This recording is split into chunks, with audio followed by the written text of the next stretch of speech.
Hello hello अहिले चाहिँ म यो नाहाको सेनाका जिमा भन्ने ठाउँमा छु है।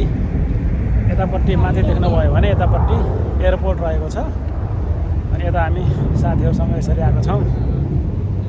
अनि यतापट्टि चाहिँ पुरै यो पार्क रहेको छ भने चाहिँ यसरी यतापट्टि पुरै समुद्रहरू देख्न सक्नुहुन्छ। समुद्र सतह रहेको छ है। एकदम अग्लो ठाउँ छ यो ठाउँ चाहिँ यस्तो छ होइन।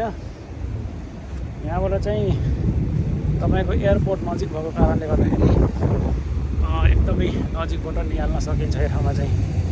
यतापट्टि माथि यसरी हेर्नुभयो भने चाहिँ यो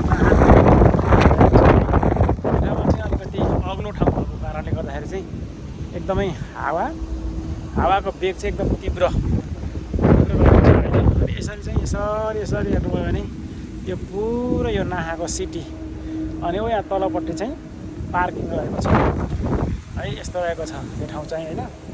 यो चाहिँ तपाईँले चाहिँ ओकिनावा सेनाका जिमा भनेर चाहिँ सर्च गर्नुभयो भने चाहिँ तपाईँ यो ठाउँमा आउन सक्नुहुन्छ।